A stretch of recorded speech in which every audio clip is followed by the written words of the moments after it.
Vamos então iniciar este webinar. O meu nome é Margarida Palmela e sou a vossa tutora do curso auxiliar de Clínica Dentária aqui da Master D e peço-vos que ao longo desta sessão vão anotando as vossas dúvidas num papel e no momento em que vos perguntar se existem questões, devem escrevê-las no bate-papo, que é o chat que se encontra em baixo da minha imagem, de modo a que possamos debatê-las e esclarecê-las.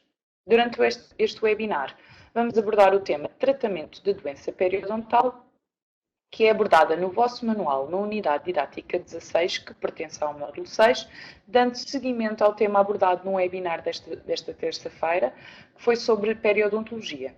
Se alguns de vocês não tiveram a possibilidade de participar neste último webinar, não se preocupem, porque vamos fazer uma revisão de conceitos e um apanhado do que foi abordado nesta sessão. Vamos então dar início a esta sessão, abordando primeiro os objetivos, que incluem a revisão de conceitos de periodonto, doença periodontal e das causas da doença periodontal, conhecer os procedimentos de tratamento da doença periodontal, bem como os instrumentos e materiais utilizados no tratamento, e ainda reconhecer qual o papel do assistente nestes procedimentos. Fazendo aqui uma breve introdução e revisão dos conceitos do último webinar, nós podemos definir a periodontologia como a área da medicina dentária que promove a prevenção e o tratamento da patologia do periodonto e a que chamamos doença periodontal. Recordamos ainda que o periodonto consiste nos tecidos que envolvem e suportam os dentes ao osso e que são eles a gengiva, o ligamento periodontal, o osso alveolar e o cimento. Recordamos ainda que o periodonto, o espaço compreendido entre o dente e a gengiva se designa de sulco gengival. Isto é uma estrutura bastante importante para o posterior diagnóstico e avaliação da doença. Portanto, peço-vos que retenham este conceito de sulco periodontal, que é o espaço entre o dente e a gengiva. Aguardo aqui apenas uns segundos para dar as boas-vindas à Licínia, que se juntou agora à nossa sessão. Não sei se quer que eu faça aqui uma pequena revisão, Licínia, do que falámos anteriormente, antes da sua chegada.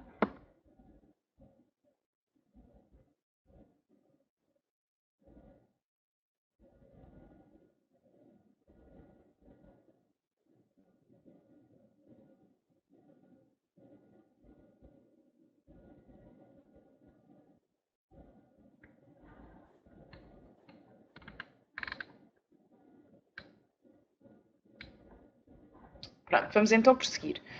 Recapitulando só aqui, em relação à estrutura do periodonto. O periodonto, que são os tecidos que suportam o dente no nosso osso, nos nossos maxilares.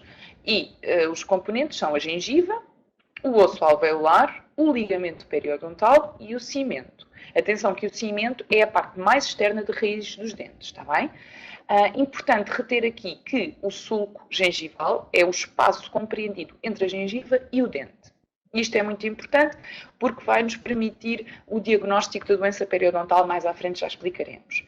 Em caso de saúde periodontal, ou seja, quando não temos qualquer patologia a nível do periodonto, este espaço chama-se sulco gengival, mas quando já há patologia, ele passa a chamar-se bolsa periodontal. Já vamos aprofundar mais à frente este tema. A doença periodontal, em conjunto com a cárie, constitui uma das patologias mais comuns, uma das patologias orais mais comuns a nível mundial e que tem um grande impacto na qualidade de vida dos doentes.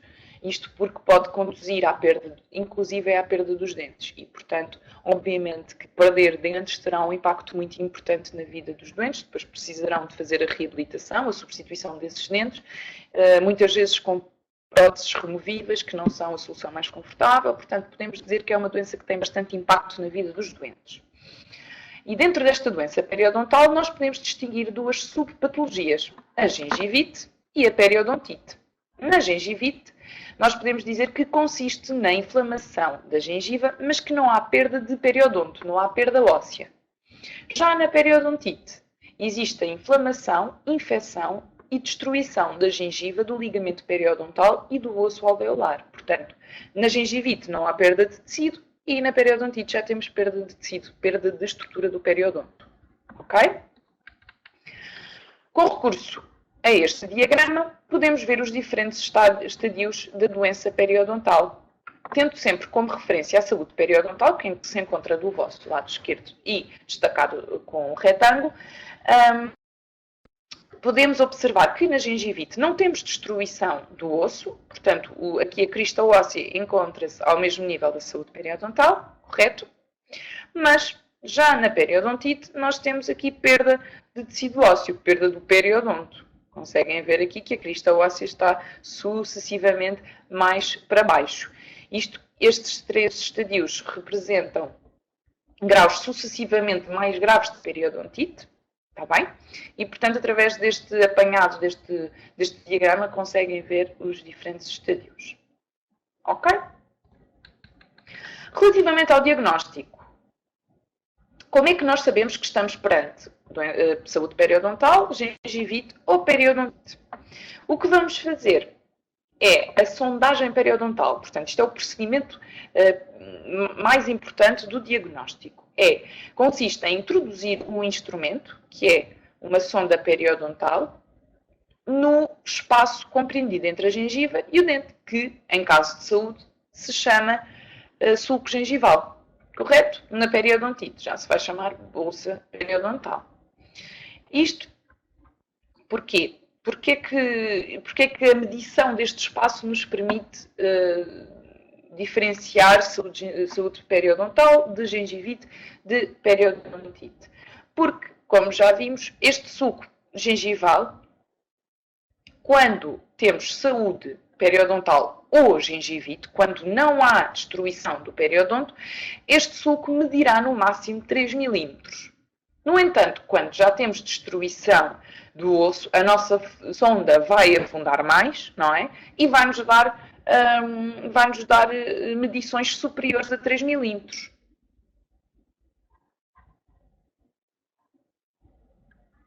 E neste caso, passamos a ter bolsa periodontal. Ok? Assim, esta sonda periodontal, como é que nos permite medir o espaço? Porque ela está graduada, ou seja, tem vários riscos de diferentes cores, que nos permite de 3 em 3 milímetros e, portanto, ao introduzirmos a sonda no sulco ou bolsa, vamos conseguir medi-lo corretamente. Ok? Existem outras sondas, sondas graduadas de 1 em 1 milímetro, mas esta de 3 milímetros é a mais usada a nível nacional.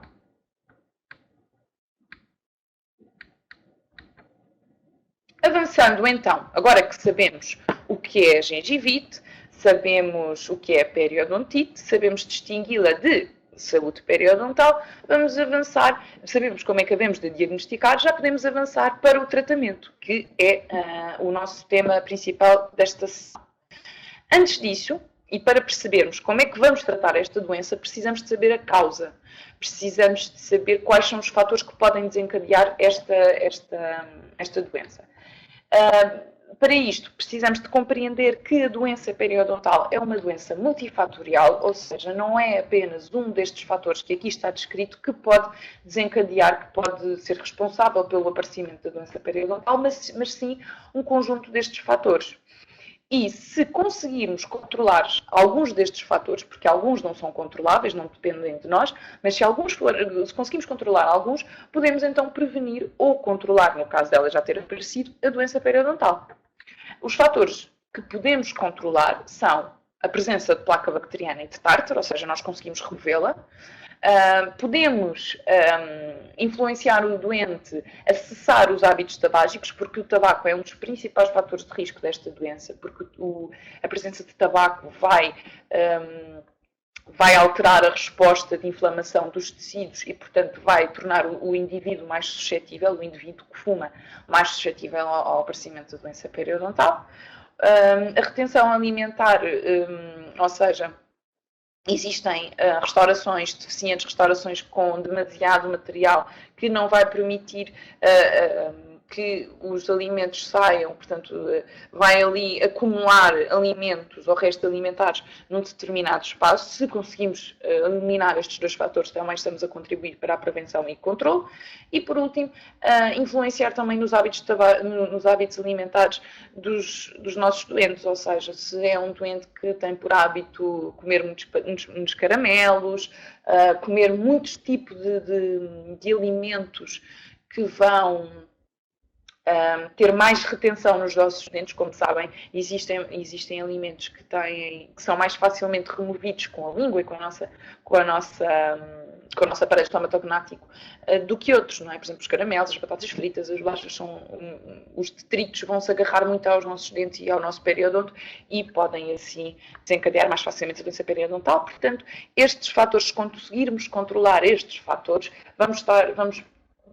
podemos prevenir e controlar esta doença, ok? Então, podemos dizer que o tratamento de doença periodontal apresenta 4 valências, ou seja, 4 parâmetros. São eles a eliminação dos fatores etiológicos controláveis, que estivemos a falar agora, da manutenção de uma boa higiene oral, de alisamentos radiculares e de cirurgia periodontal, ou seja, são 4 valências no tratamento da doença periodontal. Em relação à eliminação dos fatores etiológicos, consistem então na remoção do tártaro supragengival e da placa bacteriana. Como sabem, a placa bacteriana, se não for removida adequadamente com a higiene oral, portanto com a escovagem e com o fio dentário, ela vai calcificar, ela vai enrijecer e já não vai ser possível removê-la com a escova, porque vai passar de placa bacteriana a tártaro. E, portanto, quando chegamos a esta situação, já só conseguimos removê-lo através de destartarizações. Destartarizações que não são mais do que a aplicação de ultrassons com um aparelho específico, que é o destartarizador, vai promover os ultrassons sobre as superfícies dentárias e vai assim desprender o tártaro supragengival. Ok? Portanto, dentro da eliminação de fatores etiológicos controláveis, temos a remoção de tártaro supragengival, ainda o aconselhamento à cessação tabágica, como já falámos, ao aconselhamento de hábitos alimentares saudáveis e também de alimentos que não tenham tanta retenção nos dentes, e na remoção de restaurações debordantes, ou seja, são aquelas restaurações, como podem ver aqui nesta radiografia, que se pegam, vá lá, ao dente do lado e que, portanto, não vamos conseguir higienizar esta zona interdentária, ok? Portanto, devemos removê-las e fazer aqui uma restauração mais em condições. Em relação à segunda valência do tratamento da doença periodontal, que é a manutenção de uma boa higiene oral, nós devemos sempre ensinar aos nossos doentes, devemos reforçar as técnicas de uma boa higiene oral. E que são elas? Passar o fio ou o escovilhão sempre antes da escovagem. Muitos doentes pensam que deve ser feito após a escovagem, mas não, deve ser feito antes. E devemos passar o escovilhão quando o espaço entre os dentes já é grande, portanto, se os dentes estão pegados e se o nosso espaço interdentário é pequeno, usamos fio. Se eles já têm alguns espaços, já têm alguns diastemas, então devemos passar o escovilhão, que é o que está aqui demonstrado nesta imagem, no vosso canto inferior direito. Também pode ser usado o escovilhão em pacientes que têm aparelho ortodôntico e, portanto, para higienizar entre o arame e entre os brackets, podemos também usar escovilhões ou escovas unitufo. Todas estas manobras, todas estas técnicas de uma boa higiene oral devem ser transmitidas pelo médico dentista e reforçado pelo auxiliar de clínica dentária, está bem? Porquê? Porque vamos estar a remover, através de uma boa higiene oral, vamos estar a remover a placa bacteriana, que é um dos principais fatores de risco desta doença. De seguir a passar o fio dentário, vamos escovar pelo menos 2 vezes por dia, uma a seguir ao pequeno almoço e outra antes de ir para a cama. E como é que deve ser esta escovagem? Esta escovagem deve abranger todas as superfícies dentárias, ok? Podemos começar numa ponta, percorrer toda essa parte todas essas superfícies dentárias, colocando sempre a nossa escova num ângulo em relação à gengiva de 45 graus. Claro que ninguém vai estar a medir com precisão estes 45 graus, mas é importante que saibam que a escova não deve ser colocada perpendicularmente, mas sim numa forma mais oblíqua, portanto num ângulo de cerca de 45 graus, para que os pelos da escova entrem no sulco gengival, que é aquele espaço compreendido entre a gengiva e o dente, para que também haja higienização dessa zona. Não deve ser negligenciada nenhuma superfície, nenhuma face dentária, está bem? De seguida, a outra valência do tratamento da doença periodontal são os alisamentos radiculares, que não é mais do que a raspagem da superfície da raiz dos dentes com bolsa periodontal, portanto isto só deve ser feita em dentes que têm bolsa e não sulco, e que têm como objetivo remover todo o tártaro infragengival. Ok? Portanto, aquele que está abaixo da gengiva. E este alisamento radicular é feito com curetas periodontais, tem aqui um exemplo nas imagens.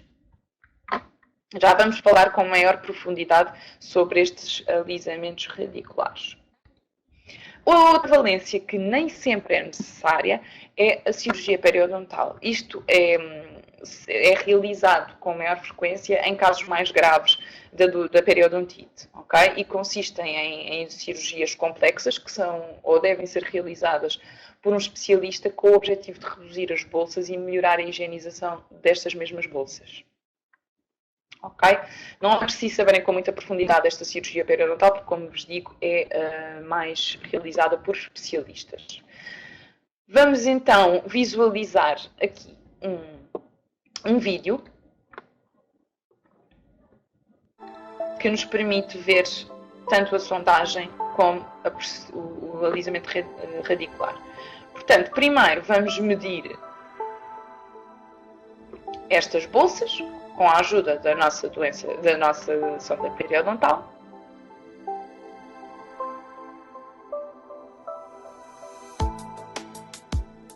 Vamos reter estes valores. Portanto, sendo que aqui, vou estar aqui um bocadinho para trás para vos conseguir explicar. Como veem, nós devemos sempre realizar a sondagem periodontal em 3 pontos, quer por vestibular, quer por lingual, e vai-nos dar diferentes valores, consoante o grau de periodontite que temos. Neste caso, deu-nos um valor de 4 mm, quer dizer que nesta localização será necessário alisar, bem como nestas duas localizações do primeiro molar, portanto de 4 e 5 mm. Nas outras localizações, como não há bolsa, não é necessário alisar. Sabemos então onde é que é necessário alisar.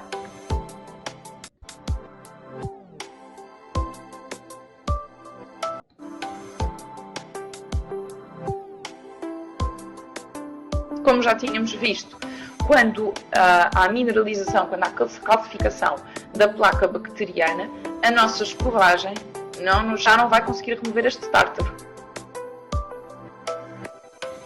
E assim, devemos recorrer ao destartarizador e realizar uma destartarização. Só que esta destartarização só nos vai tirar o tártaro supragengival.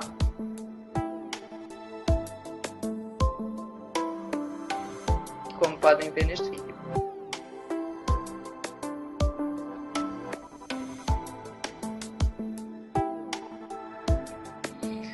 No entanto, para remover o tártaro subgengival, recorremos ao alisamento radicular. Como podem ver aqui, é feita com um instrumento manual, a cureta, e que vai raspar as raízes para soltar o tártaro.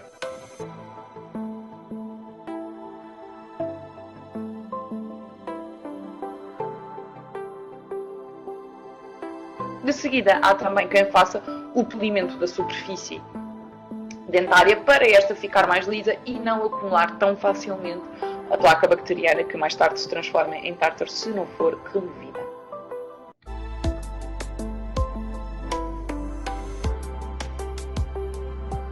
Podemos ver aqui numa perspectiva lateral como é que é feito este alisamento, o mesmo processo.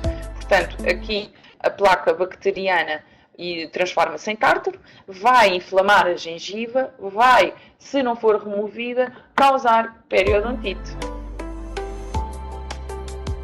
Vamos remover aqui o alisamento a remover o tártaro subgengival e de seguida o polimento, como já vimos.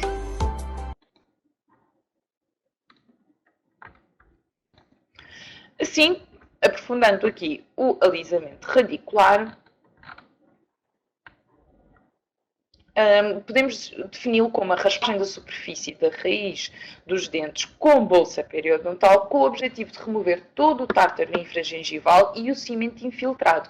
O cimento infiltrado que consiste, recordo, na parte mais exterior das raízes. Quando temos tártaro, quando temos periodontite, este cimento vai ficar infiltrado e se também não o removermos, não vamos conseguir tratar da doença periodontal. Este alisamento radicular é realizado, como já vimos, por curetas periodontais, que são instrumentos manuais, e deve ser realizado geralmente com anestesia local, porque como estamos a mexer na gengiva, podemos feri-la e, portanto, para dar maior conforto aos nossos doentes, devemos anestesiá-los previamente. Vou-vos mostrar aqui de seguida novamente um vídeo. Desta feita é de reprodução do alisamento radicular ao vivo. Okay?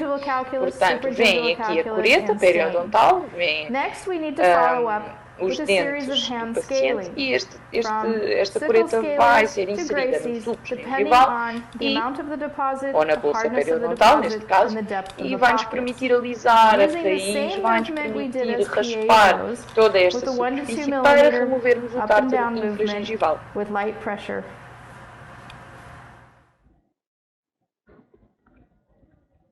De seguida pode ser feito polimento, como já vimos, de maneira a tornar mais lisa a superfície dentária.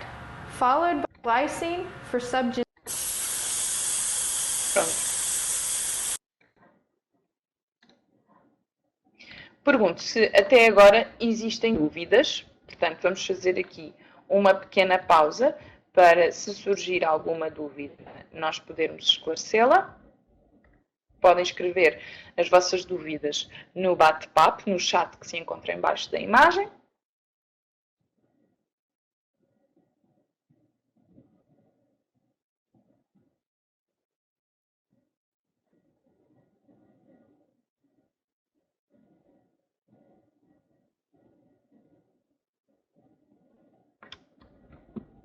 Não havendo dúvidas, vamos então avançar para o instrumental que é necessário neste alisamento radicular. Então, para isso, vamos precisar do kit básico, que, como vocês sabem, é composto pelo espelho, pela sonda exploratória e pela pinça. Vamos precisar de aspiradores, quer o de saliva, quer o cirúrgico. Precisamos de um material para anestesia, porque vamos anestesiar localmente o nosso paciente, portanto, a carpule, o antestubo, a agulha e, antes disto, devemos aplicar a anestesia tópica para desensibilizar um bocadinho a zona da mucosa para o doente sentir menos a picada. E vamos precisar das nossas curetas periodontais e ainda de compressas, que nos vai permitir limpar as nossas curetas entre cada alisamento. Dentro das curetas, nós precisamos de saber que existem vários tipos de curetas. As mais usadas a nível nacional são as curetas universais e as curetas de Gracie. Okay? Dentro das curetas de Gracie, elas estão identificadas por dois algarismos separados por um traço vertical. E porquê é que existem, dentro das Gracie, porquê é que existem estas diferentes curetas? Porque elas são feitas para as faces, para determinadas faces que vamos alisar. Neste caso, se quisermos alisar as faces dos dentes anteriores, podemos recorrer às curetas 1, 2, 3, 4 e 5, 6. Se, no entanto, quisermos alisar as faces vestibulares e linguais ou palatinas dos dentes posteriores, recorremos às 7, 8 e às 9, 10. Se quisermos alisar as faces mesiais dos dentes posteriores, devemos recorrer às 11-12 e às 15-16 e, por último, nas faces distais, são as 13-14 e as 17-18. Ok? O que é que vocês precisam reter daqui? Precisam reter daqui que existem diversas curetas e que, dentro das curetas de Gracie, que são das mais utilizadas a nível nacional, elas estão identificadas por dois algarismos separados por um traço e que têm diferentes morfologias consoante a zona que vamos alisar. Existe alguma dúvida até aqui?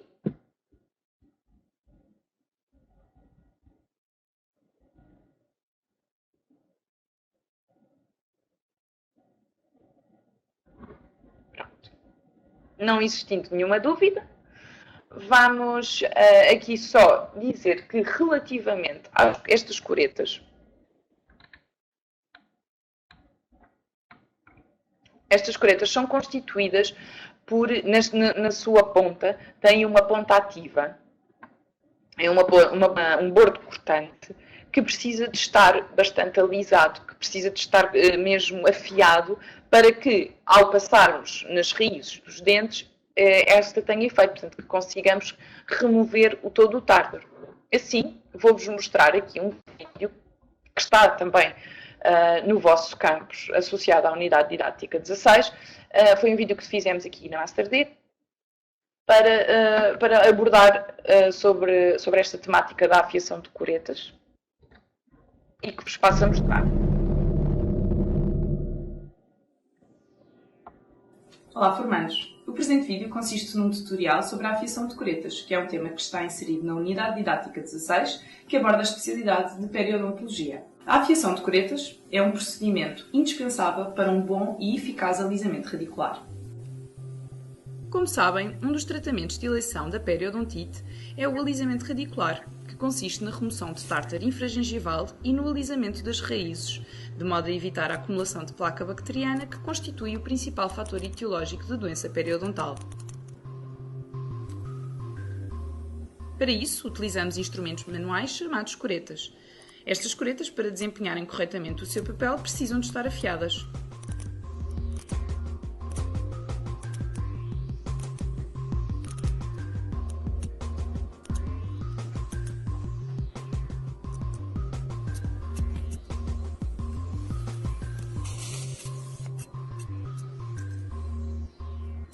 Os objetivos da afiação são, portanto, restabelecer a superfície cortante do bordo cortante das curetas e tentar preservar ao máximo a forma original dos bordos cortantes das curetas.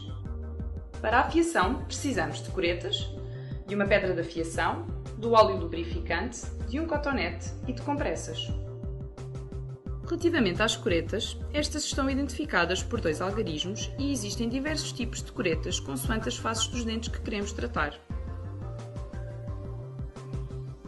As curetas 1, 2, 3, 4 e 5, 6 são utilizadas quando queremos alisar todas as faces dos dentes anteriores.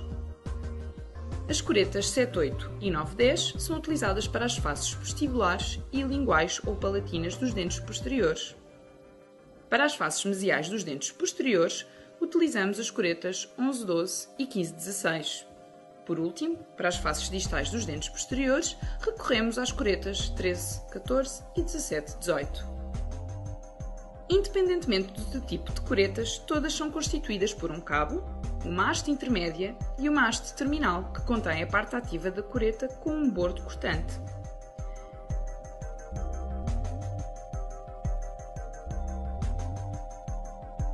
Existem curetas que na ponta ativa têm dois bordos cortantes, as curetas universais, e outras que apenas têm um, as curetas de Gracie, que são as mais utilizadas a nível nacional. Relativamente à pedra de afiação, existem diversos tipos, sendo que a mais comum é a pedra de Arkansas. Independentemente do tipo de pedra escolhido ou disponível na clínica em que trabalha, é importante que o grão da pedra seja o menor possível para que, ao afiarmos as nossas curetas, consigamos também preservar a forma original do bordo cortante. Vamos então passar à parte de demonstração da afiação de curetas. Sobre a nossa pedra de afiação, colocamos o óleo de lubrificação com a ajuda do nosso cotonete e espalhamos ao longo da pedra. seguida, pegamos na nossa coreta e, como esta coreta é uma coreta de Gracie, temos primeiro que identificar o bordo cortante. Para isso, colocamos a haste terminal da nossa coreta na perpendicular em relação ao plano do solo. O bordo que mais se aproxima do chão é o bordo cortante. De seguida, pegamos na nossa coreta com a mão não dominante, no caso dos destros, a mão esquerda. Devemos sempre apoiar o cotovelo em frente ao nosso tronco e numa superfície plana. Com o polegar, pressionamos a haste oposta de maneira a contrabalançar a pressão exercida durante a afiação. De seguida, com a nossa mão dominante, pegamos na pedra da fiação e encostamos o seu lado previamente lubrificado à haste terminal da nossa coreta. Depois, imaginando um relógio, afastamos a nossa pedra até uma posição de 5 minutos e realizamos movimentos de vai e vem ao longo de todo o bordo cortante. Por último, para eliminar todos os detritos metálicos formados durante a afiação, vamos com a nossa compressa limpar a nossa coreta e também a nossa pedra. Deste modo, conseguimos preservar o maior tempo possível os nossos materiais. Por último, todo este processo deve ser repetido para a parte ativa oposta da mesma coreta, de maneira a que os dois bordos cortantes da mesma coreta estejam afiados. O sucesso do alisamento radicular, um dos tratamentos de eleição da doença periodontal, depende diretamente de uma afiação de coretas eficaz. Esta afiação deve sempre seguir o protocolo que visualizamos neste vídeo e, apesar de parecer um processo complexo, é bastante intuitivo e facilmente aperfeiçoável com a prática. Muito obrigado e até ao próximo vídeo!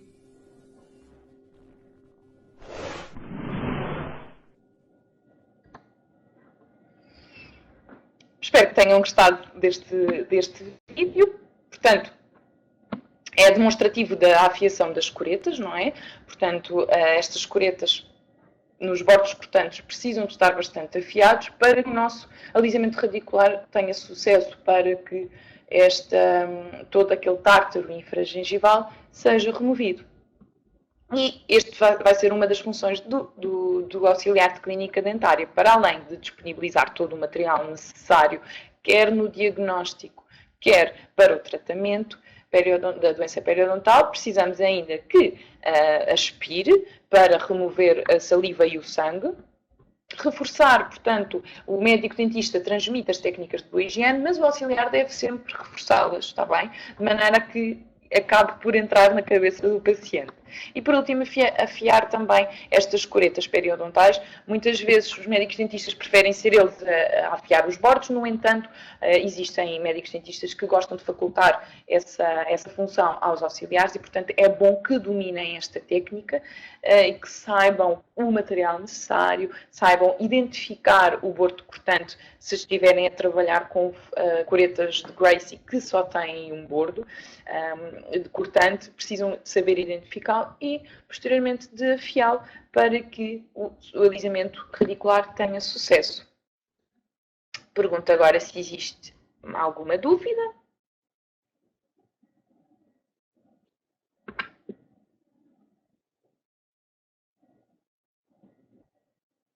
Ótimo. Se não existem dúvidas, vamos fazer aqui uma pequenina avaliação. Portanto, vão responder às questões que vos vão aparecer no vosso ecrã. Não se preocupem que não conta para a vossa nota final, mas é para a aferição aqui dos vossos conhecimentos. São 6 perguntas e têm 7 minutos para responder.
Faltam 4 minutos, apenas uma pessoa respondeu. Estamos a aguardar as respostas da outra.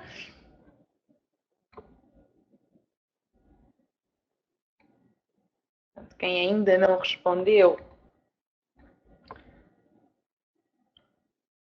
pode fazê-lo. Tem 3 minutos e 36 segundos.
Uma vez que já todos responderam, vamos dar como terminada esta votação, está bem? Esta pequena avaliação, só mesmo para aferição e esclarecimento de dúvidas, está bem?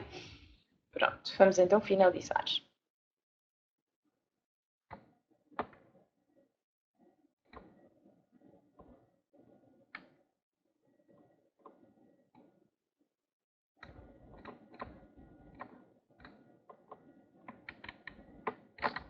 Pronto. Estou convosco a partilhar os resultados obtidos, está bem? E vamos aqui discuti-los um bocadinho. Em relação à primeira pergunta, que nos pedia para encontrar a característica que permite distinguir a gengivite da periodontite, a resposta correta é perda de tecido ósseo. Correto? Como já tínhamos visto, na gengivite nós não temos destruição do periodonto, não temos destruição de osso, apenas temos a inflamação da gengiva, ok? E é a perda óssea que nos vai permitir distinguir estas duas subpatologias. Isto porque na periodontite também vamos ter inflamação e infecção da gengiva, do ligamento periodontal. No entanto, a característica que permite distinguir é a perda óssea, ok? Porque é a única característica que não está presente na gengivite, está bem? É a única característica que nos permite distinguir e é aqui, é com base nesta característica que nós vamos conseguir, conseguir fazer o nosso diagnóstico.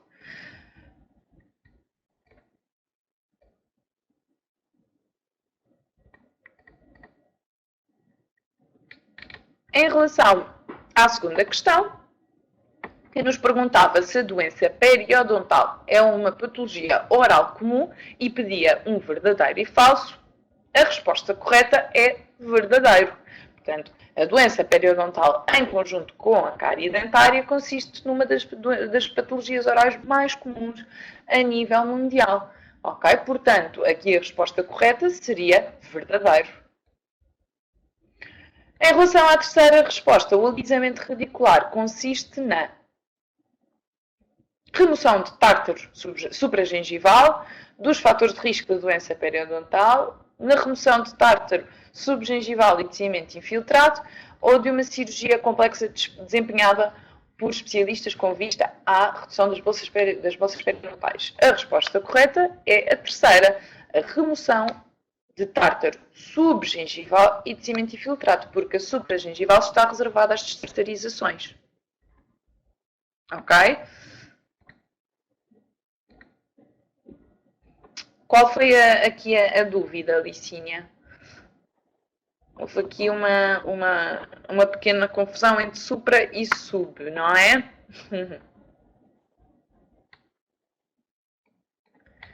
Pronto. No entanto, está compreendido, Licínia.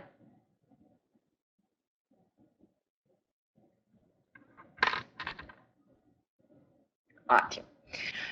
Avançando, o alisamento radicular é efetuado com curetas periodontais ou sondas periodontais? A resposta correta é curetas periodontais, ok? Isto todos acertaram.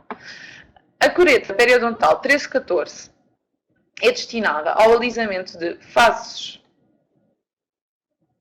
distais, ok? E não mesiais, como alguns responderam. São faces distais dos dentes posteriores, ok?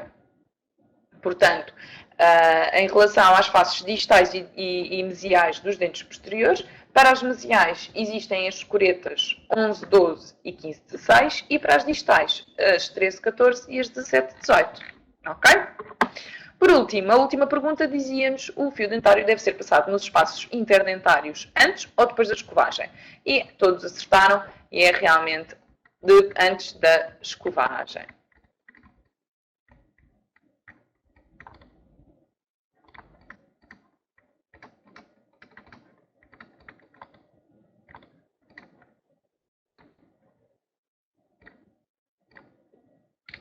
Pronto. Já fizemos a avaliação e já procedemos à correção. Pergunto-vos agora se existe alguma dúvida que nós possamos esclarecer.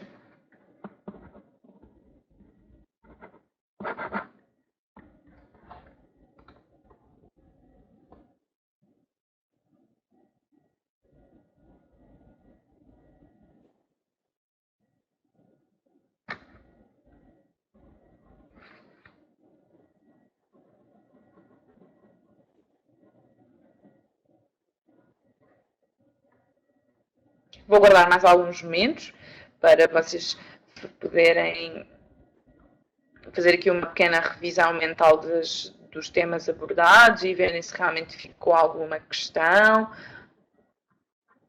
alguma coisa que possamos esclarecer.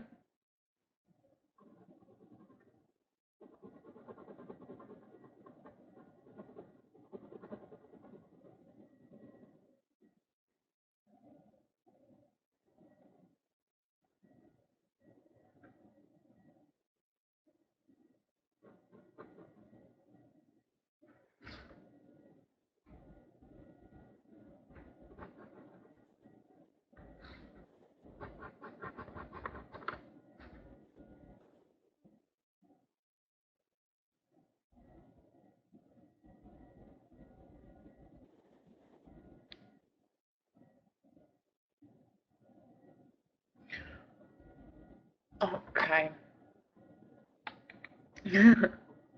Claro que sim. Nós, aliás, não restringimos, aqui respondendo à Paula, nós não restringimos o acesso aos nossos formandos a estas sessões relativamente à unidade em que estão a estudar, porque nós acreditamos que estas sessões são sempre uma mais-valia, mesmo que ainda, não, que ainda estejam longe desta unidade didática em causa. É muito importante vocês irem ouvindo falar sobre estes temas, fazerem aqui porque nós nestas sessões fazemos um aprofundamento, vamos à questão, conseguem ouvir-me falar sobre a unidade didática, sobre a matéria em causa, e nós acreditamos que isto depois é muito bom para quando vocês estiverem a estudar, vocês relembrarem o que foi abordado, podem inclusive ir depois à unidade específica dentro do vosso campus e o vídeo do webinar estará aí disponibilizado. Portanto, eu creio que é sempre uma mais-valia, mesmo os formandos não estando nesta unidade, de conseguirem participar dos webinars. Aqui em relação às faces, e voltando à sua pergunta, em relação às faces das curetas, neste momento, portanto, não está, esta informação não está disponível no vosso manual de texto e, portanto, não sairá nas vossas avaliações. No entanto, Isto é por enquanto, como digo. No entanto, para a vossa prática clínica é muito importante, porque quando vocês se depararem com estes instrumentos, é importante, mesmo que não saibam de cor, que tenham aí na ideia que realmente estas curetas estão identificadas por números, normalmente o número está localizado no cabo, e que estes números nos permitem distinguir as curetas conforme a sua morfologia, porque contêm morfologias diferentes para faces diferentes que vão alisar. Ok, Paulo? E, portanto, para todas as faces dos dentes anteriores, fazendo aqui um reforço, os dentes anteriores só têm, portanto, dizendo assim, uma cureta dá para alisar as faces, todas as faces de um dente anterior. Portanto, não especificamos as faces mesiais, as distais, como fazemos para dentes posteriores. Ok? E, portanto, para todas as faces dos dentes anteriores, recorremos às curetas 1, 2, 3, 4 e 5, 6. Se quisermos, depois nos dentes posteriores, é que já temos distinção das diferentes faces. Para as vestibulares e linguais ou palatinas dos dentes posteriores, recorremos à 7, 8 e à 9, 10. E depois, para as faces mesiais dos dentes posteriores, há 11, 12 e há 15, 16. E da 13, 14 e da 17, 18 são para as faces distais. Paula, este vídeo será disponibilizado no seu campus, está bem? De qualquer maneira, se quiser fazer um registro ou escrever aqui uns apontamentos, eu posso lhe dar aqui alguns minutos para o fazer, está bem? De qualquer maneira, recordo que para a semana, com certeza, o vídeo deste webinar já estará associado à unidade didática 6, a 16, peço perdão, e portanto poderá visualizar também nessa altura. O vídeo que visualizaram aqui nesta sessão sobre a afiação de curetas também já está disponível na vossa unidade didática 16, está bem? Portanto, também contém esta informação das curetas. Portanto, são dois locais onde pode fazer esta revisão. Pergunto se existe mais alguma dúvida que possamos esclarecer.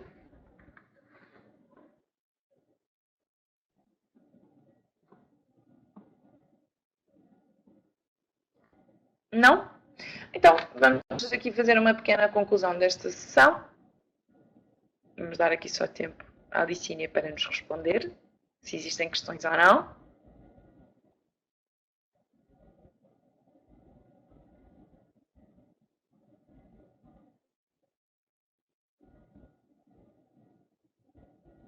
Pronto. Vamos então dar como concluída esta sessão.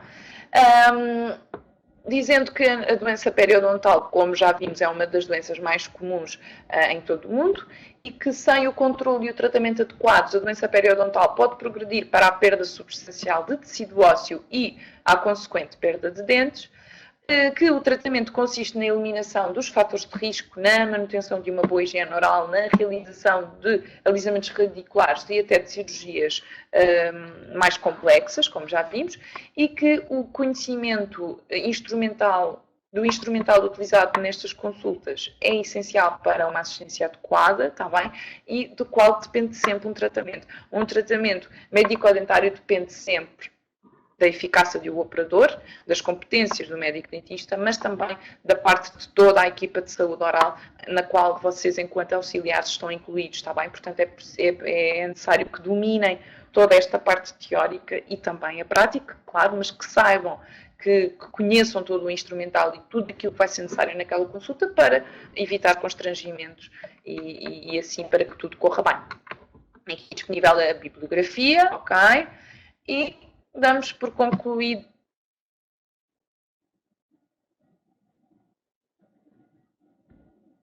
Estou aqui a ler o que a Licínia estava a ler. Pronto, exatamente. Não têm conhecimento exatamente porque não está incluído ainda no vosso manual de texto. No entanto, nós fazemos estas sessões exatamente para aprofundar o vosso conhecimento, daí que também seja uma mais-valia mesmo para quem já tenha terminado a formação. Ok? Despeço-me reforçando que estou disponível para qualquer dúvida que possa surgir, está bem? E espero ver-vos noutras sessões online, noutros webinars, e desejo-vos um bom dia e até à próxima.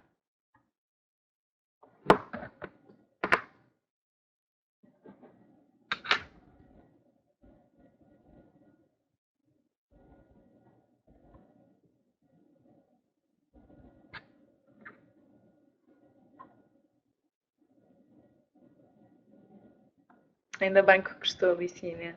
Fico muito contente. Desejo-lhe tudo de melhor, uma vez que já acabou a formação. Desejo que tudo corra bem e até uma próxima. Um bom dia.